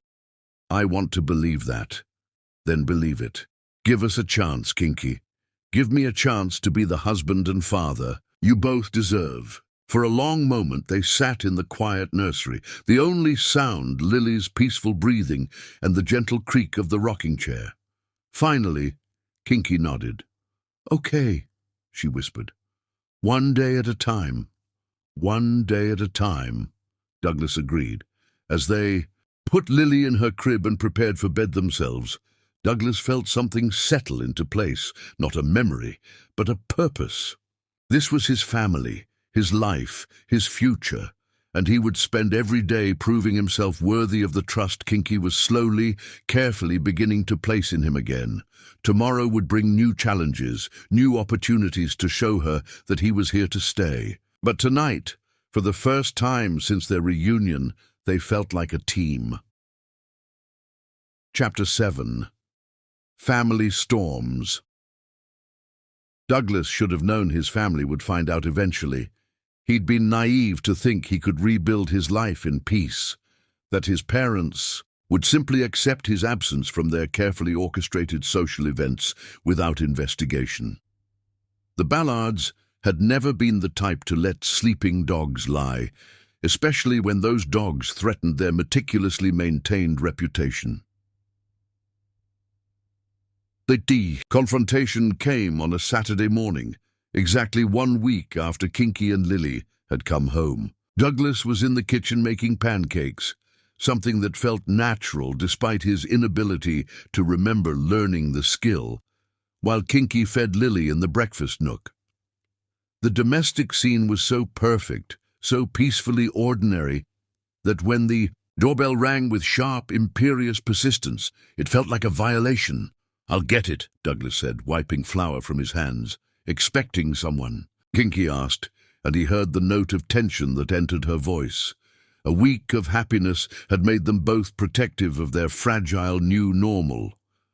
No one important, he said, though something cold was already settling in his stomach. He opened the front door to find his parents standing on the porch like twin pillars of disapproval. Margaret Ballard was immaculate as always, her silver hair perfectly styled, her designer suit screaming understated wealth. Richard Ballard stood beside her, his jaw set in the familiar line that had intimidated Douglas throughout his childhood. Mother, father. Douglas kept his voice carefully neutral, though every instinct was screaming at him to slam the door. Douglas, his mother said, her voice thick with relief and something that might have been guilt. Thank God you're all right. When Dr. Harrison called to say you'd missed your last 3 appointments, we were so worried. Dr. Harrison, your neurologist, his father supplied impatiently, the one monitoring your recovery. You've been seeing him weekly since you were released from the rehabilitation facility. Douglas frowned. He had no memory of any Dr. Harrison or of missing appointments. In fact, he'd assumed his medical care had ended months ago when the headaches became manageable. May we come in? His mother asked, though she was already stepping forward. Douglas wanted to refuse, wanted to send them away before they could poison the sanctuary he'd built with Kinky. But curiosity won out. He needed to understand exactly how deep their deception went. Of course, he said, stepping aside. His parents entered the foyer, their gazes immediately cataloguing changes. Kinky's jacket on the coat hook, Lily's carrier beside the door, the warm sounds of domestic life drifting from the kitchen. Douglas, his mother said carefully, Dr. Harrison was very concerned when you didn't show up for your appointment. He said your memory recovery has been progressing well, and that interrupting treatment now could be detrimental. Memory recovery. Douglas felt that familiar ache behind his eyes, the one that came when he tried to grasp something just beyond reach. The experimental therapy you've been receiving. Surely you remember the treatments, the progress you've been making. Douglas didn't remember any treatments, didn't remember Dr. Harrison or weekly appointments or experimental anything. What he remembered was 6 months of isolation, of managing his symptoms alone, of feeling like he was missing crucial pieces of his life. Who's been paying for these treatments? He asked quietly. His parents exchanged a glance. We have, of course, his father said. Your insurance wouldn't cover experimental procedures. We've been taking care of everything while you recover. From the kitchen came the sound of Lily's delighted laughter, followed by Kinky's voice, singing something soft and sweet. His parents' heads turned toward the sound like hunting dogs catching a scent. Douglas? His mother said, her voice dropping to the carefully modulated tone she used when delivering devastating news at charity galas. Who else is here? Before he could answer, Kinky appeared in the doorway with Lily in her arms. She'd clearly been trying to give him privacy, but their daughter had other ideas, fussing until she could see what was happening. The silence that followed was deafening. Margaret. Ballard went pale, her perfectly composed facade cracking as she stared at the young woman and baby, Richard's face flushed red, his hands clenching at his sides. This is Kinky, Douglas said, his voice steady despite the tension crackling through. The heir, my wife, and this is Lily, your granddaughter. That's impossible, his mother whispered. She's dead. They're both dead. Dead? Douglas felt the ground shift beneath his feet. What do you mean, dead? Kinky stepped forward, her chin raised, with the dignity Douglas was coming to recognize as her signature response to adversity. Hello, Mr. and Mrs. Ballard. I know this must be a shock. You're supposed to be dead, Richard said flatly. The car accident. You and the baby were in the car with Douglas. You died at the scene. The words hit Douglas like a physical blow. What car accident? The one that caused your amnesia, his mother said, confusion flickering across her face. The one where you lost your wife and child. The trauma of their deaths is what caused your memory loss. Dr. Harrison explained it all. Douglas felt the world tilt sideways. I was alone in the car. You told me I was alone. No, son. You were driving your family home from dinner. A drunk driver ran a red light and hit you head-on. You were thrown clear, but Kinky and the baby... His father's voice actually gentled. I'm sorry, Douglas. I know how much you loved them, but they didn't survive. That's not true, Kinky said firmly. We weren't in any car with Douglas that night. I was home with Lily. Douglas was coming back from the store when the accident happened. The store? Margaret's voice was sharp with suspicion. Ballard's Corner. Market. The store Douglas reopened to honor his grandfather's memory. The store you told him was beneath the family name. Douglas watched his parents' faces change as understanding dawned. They hadn't just lied about Kinky and Lily's survival. They'd created an entirely different narrative about the accident itself. "You told me they were dead," he said slowly, pieces clicking into place. "You made me believe I'd lost them in the accident to explain why I couldn't remember them." "Douglas," his mother started, but he held up a hand. 6 months. For 6 months you let me think I was alone in the world. You let me grieve for a family I couldn't remember while they were alive and struggling without me." "We were protecting you," his father said defensively. "The doctors said the trauma could set back your recovery indefinitely. That girl and her baby were complications you didn't need while your brain was healing. That girl is my wife. That baby is your granddaughter." "A mistake," Margaret said coldly, her composure returning as she faced what she clearly saw as a threat. "A youthful error in judgment that we were trying to help you move past." "There was no error," Douglas said, his voice deadly quiet. "I chose them. I married Kinky because I loved her. I wanted to build a life with her. You were 25 years old and thought you were in love with the first pretty girl who paid attention to you," his father snapped. "We've spent months helping you rebuild your life properly. You have a position waiting at Ballard Holdings, a future that doesn't involve teenage mothers and corner grocery stores." Kinky is 23, not a teenager. She's a nursing student who was supporting herself through school when we met. And that corner grocery store represents everything good about our family history that you've spent your lives trying to erase. "You're being emotional," his mother said dismissively. "The accident affected your judgment along with your memory. Dr. Harrison warned us this might happen as you recovered, that you might become confused about what's real and what's fantasy. The only fantasy here is the life you've been planning. For me," Douglas moved to stand beside Kinky, his hand settling protectively on Lily's back. "This is my family. This is my real life." "Douglas, please," his mother said, tears beginning to form in her carefully made-up eyes. "Think about what you're saying. Think about what you're throwing away. Your trust fund, your place in the company, your future. All for what? A girl who trapped you with a pregnancy and a baby that may not even be yours." The accusation hung in the air like poison gas. Douglas felt Kinky go rigid beside him, saw the pain that flashed across her face before she could hide it. "Get out," he said quietly. "Son, get out of my house, now." "Douglas, you're not thinking clearly," his father tried. "The memory issues, the confusion, this isn't really you talking." "You're right," Douglas said, his voice gaining strength. "This isn't the son you raised talking. This is the man I chose to become when I met Kinky. The man who values love over money, family over reputation, truth over convenience. And if you can't accept that, then you're not welcome here." His parents stood frozen for a moment, clearly expecting him to back down, as he apparently had so many times before.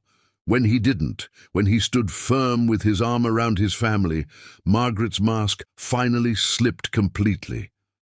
"If you choose them over us," she said, her voice shaking with rage and barely contained grief, "you're no son of mine. We'll cut you off completely. No money, no support, no family name. You'll have nothing.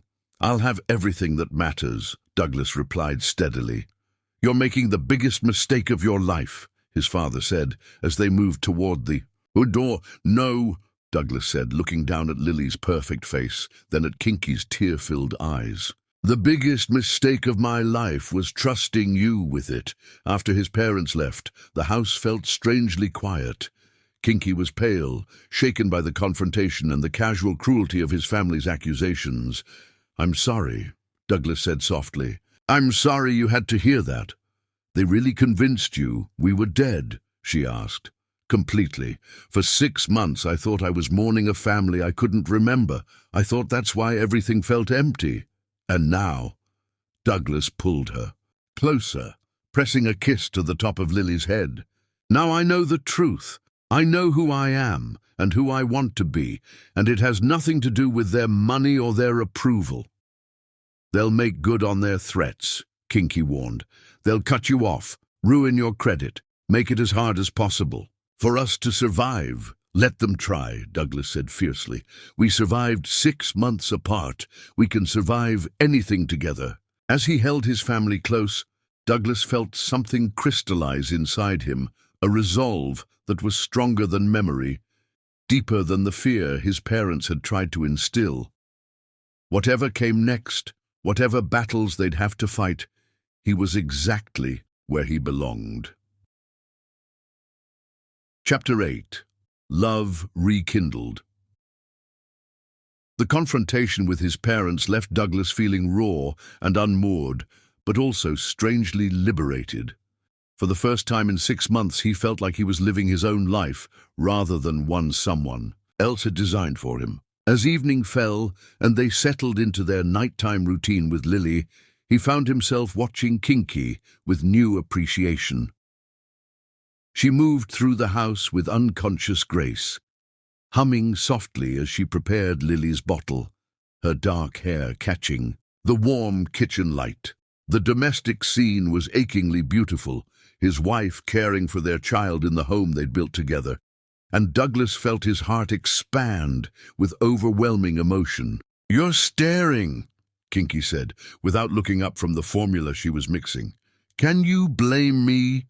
She glanced at him, and he saw the flush that crept up her neck.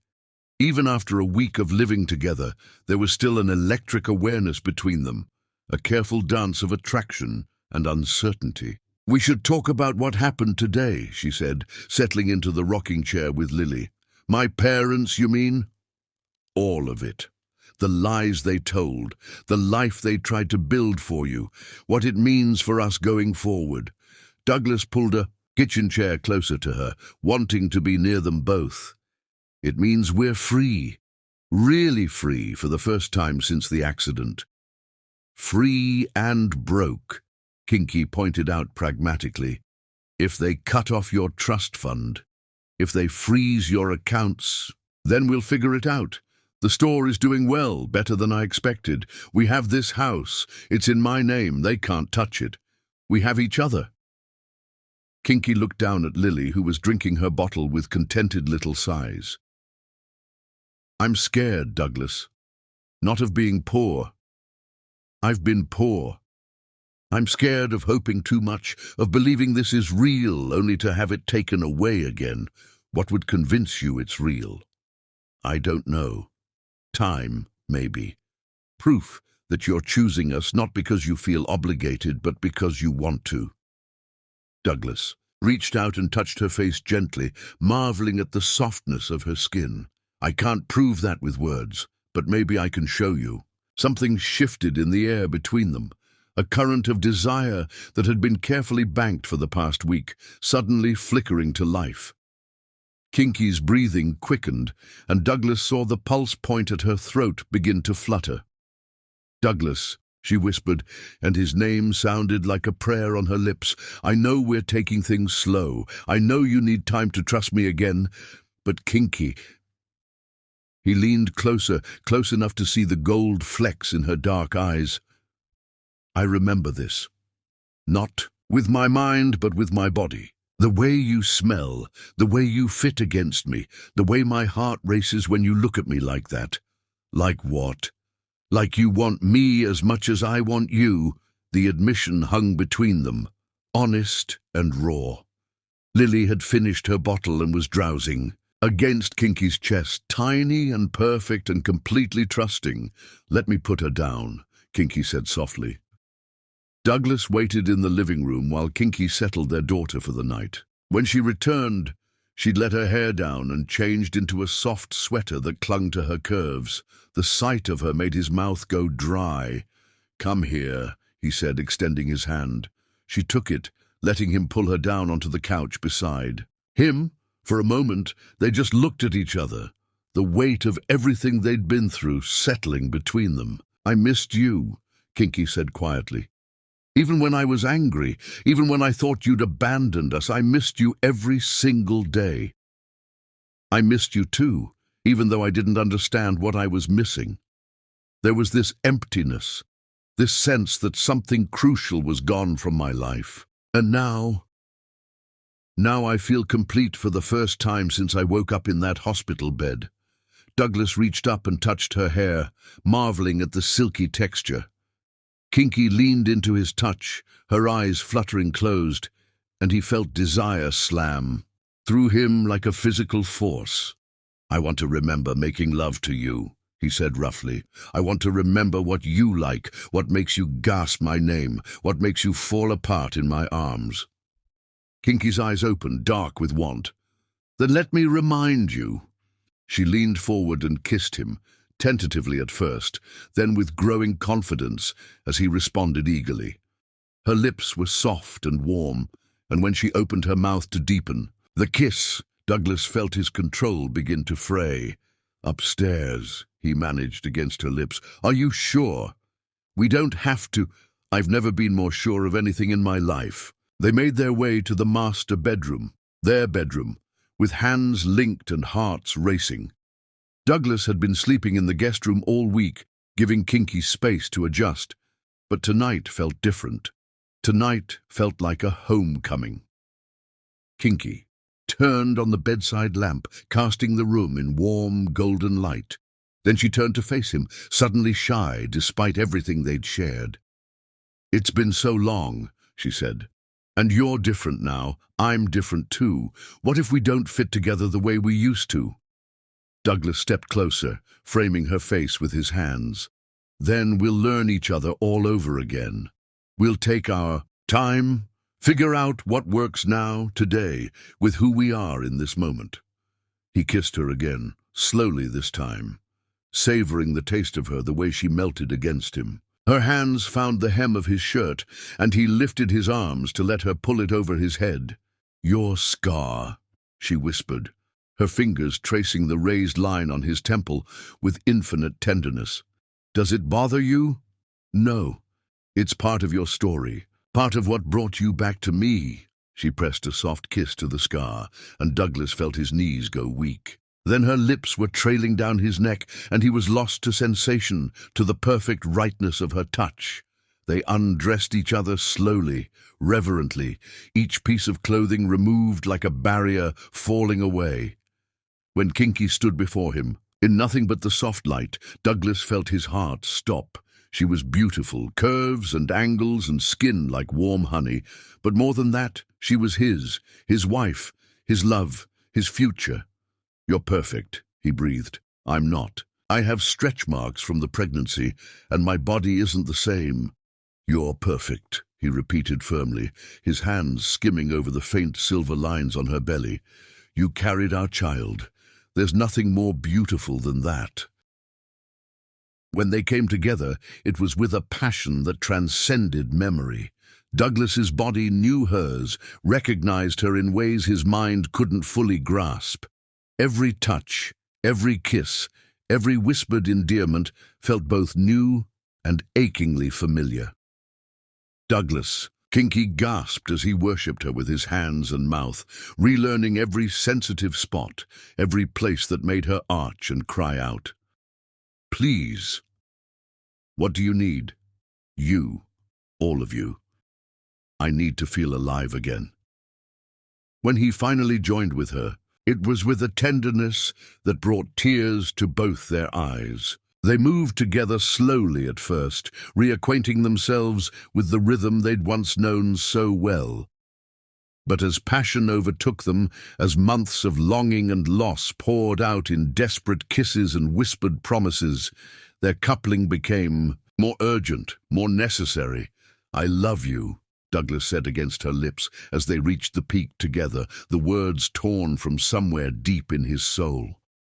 I love you, Kinky. Memory or no memory, I love you. I love you too, she sobbed, holding him tight as they fell apart and came back together in each other's arms. I never stopped loving you. Even when I hated you for leaving, I never stopped. Afterward, they lay tangled together in the bed they'd once shared, hearts slowly returning to normal rhythms. Douglas traced patterns on Kinky's bare shoulder, marveling at the peace that had settled over him. "That was," he began. "I know." Kinky's voice was soft with wonder. "It was like coming home." "Do you remember our first time?" Douglas asked. "I wish I could remember it." Kinky lifted her head to look at him, her hair falling like a curtain around them. "It was here, actually, in this bed. You were so nervous. You were shaking, and I was trying to pretend I knew what I was doing when I really didn't. Was it good? It was perfect. Not because we were experts, but because we loved each other so much. You kept stopping to make sure I was okay, to tell me how beautiful I was, how lucky you felt. I was lucky. I am lucky. We both are."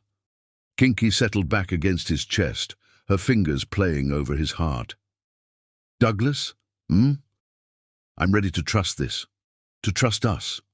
Whatever happens with your family, whatever financial problems we face, I want to build a life with you, the real you, not the memory of who you used to be." Douglas tightened his arms around her, pressing a kiss to the top of her head. "Then that's what we'll do.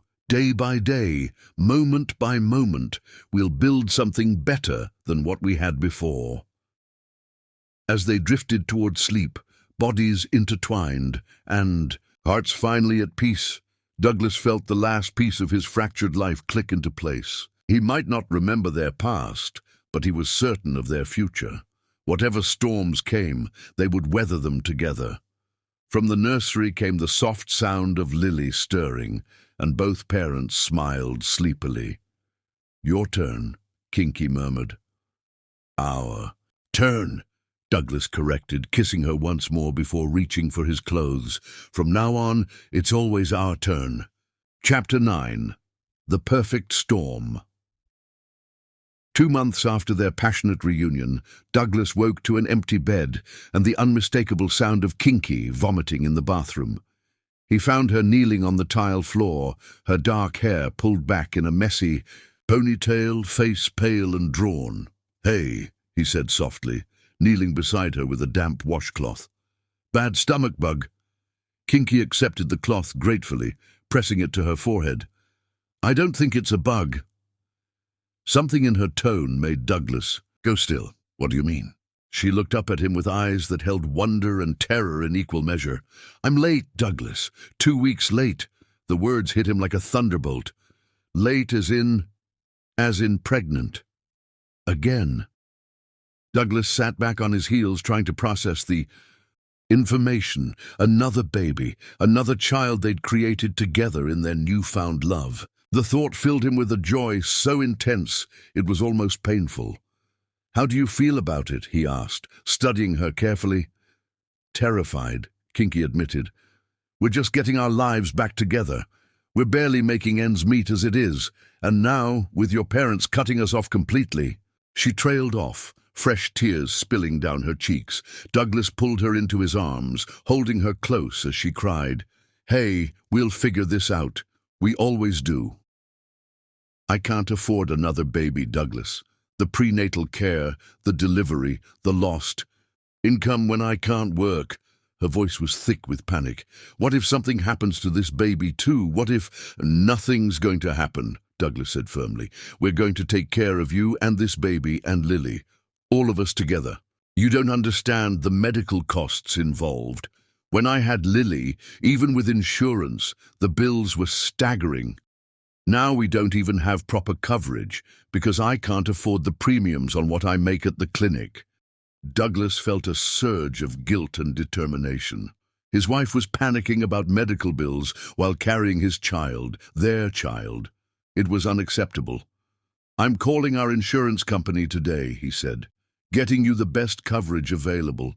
And I'll talk to Dr. Sanders about payment plans, sliding scale fees, whatever it takes." "Dr. Sanders, your obstetrician, the one who delivered Lily." Douglas frowned at her confused expression. "You haven't seen him since—" "I can't afford to see him," Kinky said quietly. "I've been going to the free clinic for my checkups, hoping to save money for when the baby comes." The revelation hit Douglas like a physical blow. His wife, his pregnant wife, had been receiving substandard medical care because she couldn't afford anything better. While he'd been living in comfortable ignorance, she'd been scraping by with whatever free services she could find. "That ends today," he said fiercely. "Today we make an appointment with Dr. Sanders. Today we get you proper prenatal care." Later that morning, while Kinky napped and Lily played in her bouncy seat, Douglas made a series of phone calls that painted a grim picture of their financial situation. His parents had been thorough in their revenge. His trust fund was frozen, pending a competency evaluation. His credit cards had been cancelled, and his position at Ballard Holdings had been permanently eliminated. But the store was still his, legally purchased before the accident with money his grandfather had left him. It was doing well enough to support them, but just barely. Adding another child to their expenses would stretch their resources to the breaking point. Douglas was still staring at the bills spread across the kitchen table when Kinky emerged from their nap, looking marginally better, but still pale. "How bad is it?" she asked, noting his expression. "We'll manage," he said, though he wasn't entirely sure how. That afternoon, as if the universe had decided to test their resolve, Lily developed another fever. This time it spiked quickly to 104, sending them rushing back to the emergency room they'd visited just weeks before. "Febrile seizure," Dr. Martinez explained, after Lily had been stabilized. "Common in infants, usually not dangerous, but we need to run some tests to rule out bacterial infection." The next 6 hours were a nightmare of medical jargon, worried, waiting, and mounting bills. Douglas watched Kinky pace the pediatric ward, her hands pressed protectively to her still flat stomach, her face etched with the kind of exhaustion that came from carrying the weight of the world. "She's going to be fine," he assured her for the dozenth time. "You can't know that," Kinky replied, her voice hollow. "Babies die from things like this, Douglas. They go from fine to critical in hours. And if something happens to her while I'm pregnant, if the stress affects the baby, nothing's going to happen to either of them. You keep saying that, but you can't guarantee it. You can't control everything, no matter how much you want to." The truth of her words hit him hard. He'd been so focused on being strong for her, on projecting confidence, he didn't entirely feel that he'd forgotten she needed him to be real, not perfect. "You're right," he said, sinking into the chair beside her. "I can't guarantee anything. I'm scared too, Kinky. Scared for Lily. Scared about the new baby. Scared about how we're going to pay for all of this. At least you're honest about it. I want to be. I want to be the kind of husband who shares the worry instead of pretending it doesn't exist." Dr. Martinez returned with good news. Lily's tests were clear. Her fever had broken, and she could go home with a round of antibiotics. But the relief was tempered by the discharge papers Douglas signed, knowing each test and procedure was adding to their mounting debt. The drive home was quiet. Lily sleeping peacefully in her car seat, while her parents processed the events of the day. "I made an appointment with Dr. Sanders," Douglas said as they pulled into their driveway. "Tomorrow at 2. "Douglas, I told you we can't afford not to. You're carrying our child, Kinky. That baby deserves the best. Get possible, and so do you. And how are we going to pay for it?" Douglas was quiet for a moment, an idea forming that he wasn't sure he was brave enough to voice. "I could sell the store." "What?" Kinky turned to stare at him in shock. "The store.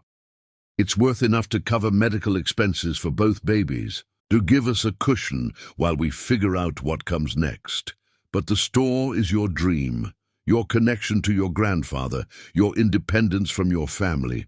"My family is more important than any building," Douglas said firmly. "You and Lily and this baby, you're what matters. Everything else is just stuff." "I won't let you sacrifice your dream for us. It's not a sacrifice if I'm choosing what I want most." They sat in the car for a long moment, the weight of the decision settling between them. Finally, Kinky spoke. There might be another way. What do you mean? I've been thinking about going back to school, finishing my nursing degree. If I could get my RN license, I could make enough to support us while you keep the store. Kinky, you'd be 8 months pregnant by the time the next semester starts. And with 2 babies. I know it sounds impossible, but I'm smart, Douglas. I was top of my class before I had to drop out. I could do accelerated courses, online programs, whatever it takes. Douglas looked at his wife, brilliant, determined, fierce in her love for their family, and felt his heart swell with pride. You could do anything, he said softly, but you don't have to do it alone. We're a team now, remember? A team, she repeated, and for the first time that day she smiled. That night, after Lily was settled and they'd made love with the desperate passion of 2 people clinging to each other in a storm, they lay in bed, making plans.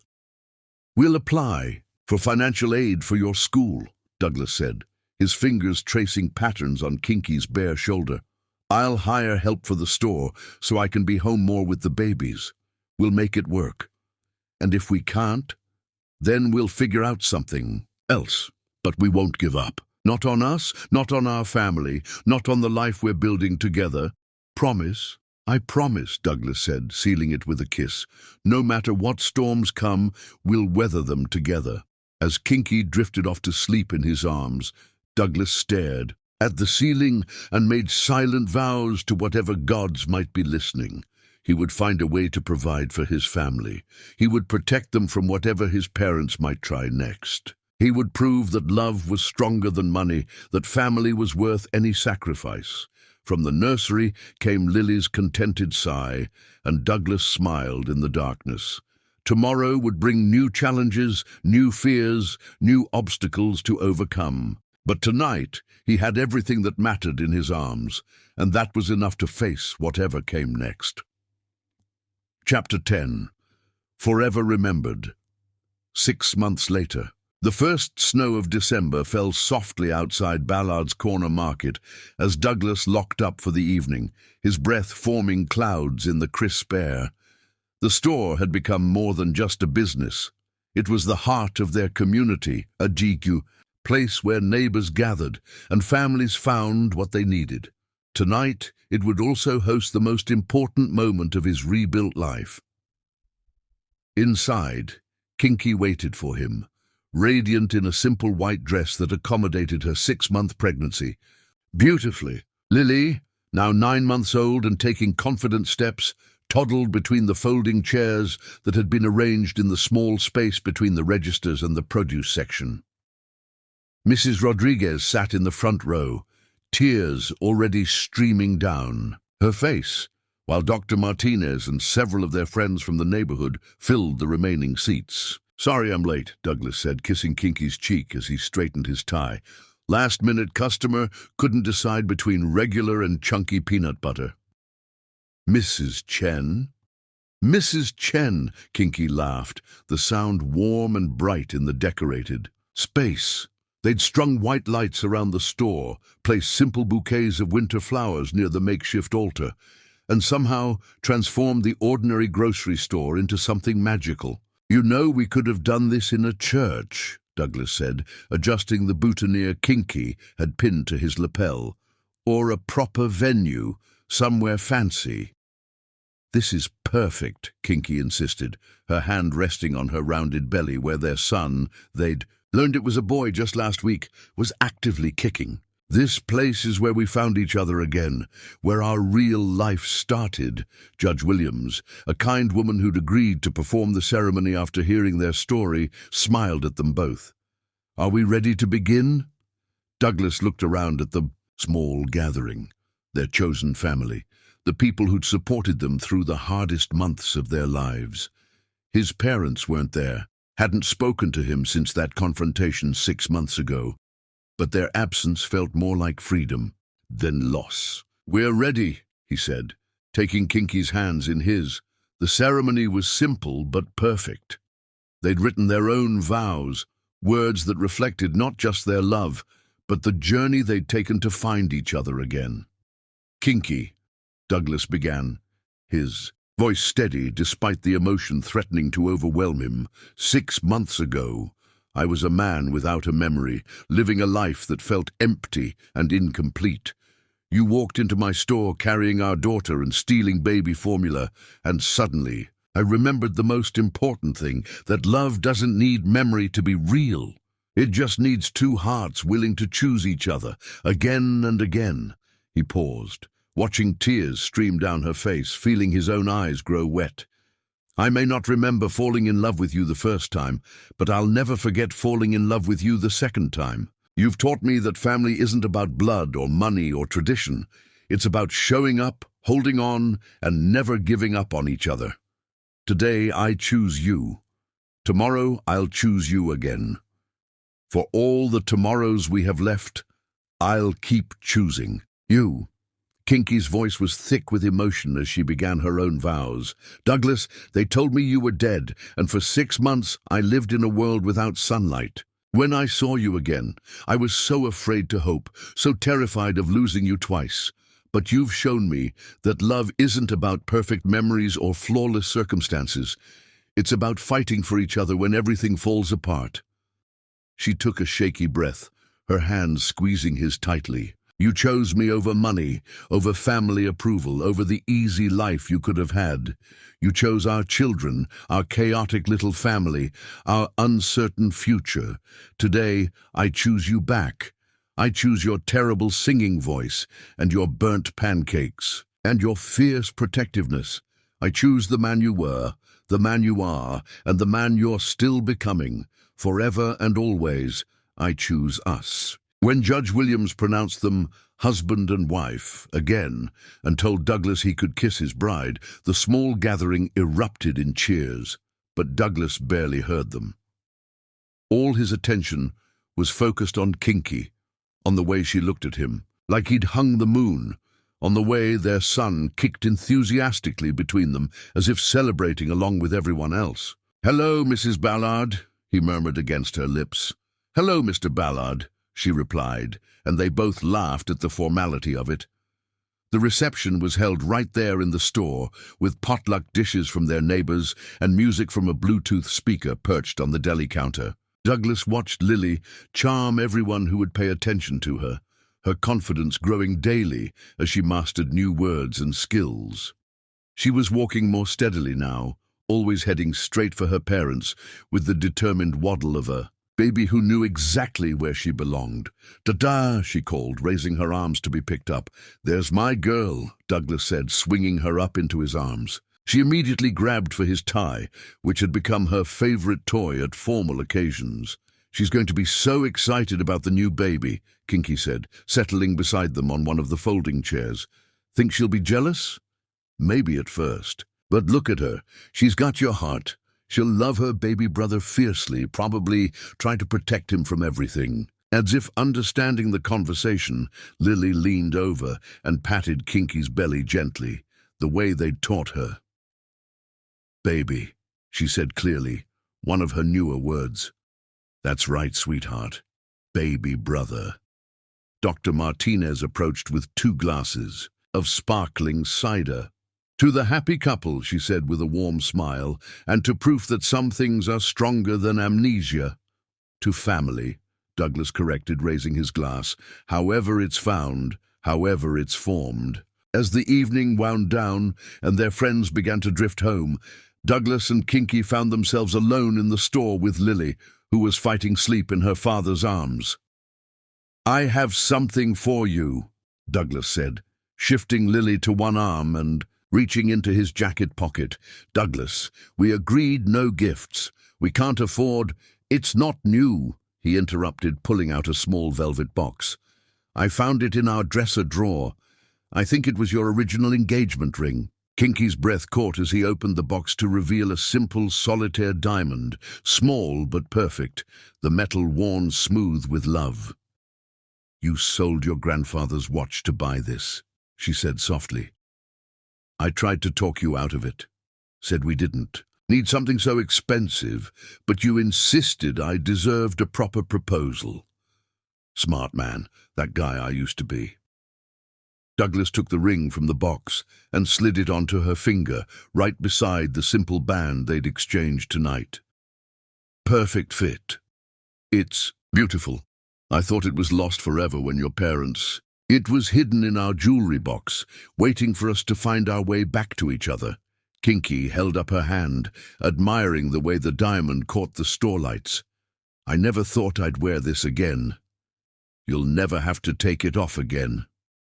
Lily had finally succumbed to sleep, her head heavy on Douglas's shoulder. They gathered their things quietly, turning off lights and locking up the store that had become so much more than a business. At home, they tucked Lily into her crib and prepared for bed themselves, moving through the routine they'd perfected. Over the months, they'd been rebuilding their life together. Any regrets? Douglas asked as they settled into bed, Kinky curled against his side with their son active between them. About what? All of it. The money we don't have, the family that disowned us, the uncertain future we're facing. Kinky was quiet for a moment, considering. Do you know what I regret most? What? That I can't go back and tell the woman who was stealing Formula 6 months ago that everything was going to be okay, that the man she thought was dead would come back to her, that they'd fall in love all over again, that their family would be stronger for having survived the worst thing they could imagine. She wouldn't have believed you. No, probably not. She was too scared, too broken. But I'd want her to know that sometimes the most beautiful stories start with the worst possible moments. Douglas tightened his arms around her, pressing a kiss to her hair. What's our story going to be from here? I think it's going to be the story of a family who chose love over everything else, who built something beautiful from the wreckage of their old life, who proved that memory isn't what makes us who we are, our choices are. From the nursery came the soft sound of Lily talking to herself as she drifted off to sleep, probably practicing the new words she'd learned that day. In a few months, there would be another voice joining hers, another child to love and protect, and guide through the world. I love you, Kinky Ballard, Douglas said softly. I love you too, Douglas Ballard. Thank you for choosing us.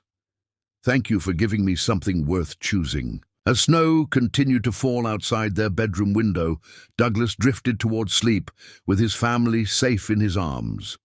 He might not remember their first love story, but he would never forget their second one, the one that proved love could survive. Anything, even amnesia, even lies, even the cruelest tricks fate could play. Some things, he'd learned, were simply too strong to be forgotten. Love like theirs left marks on the soul that no amount of memory loss could erase.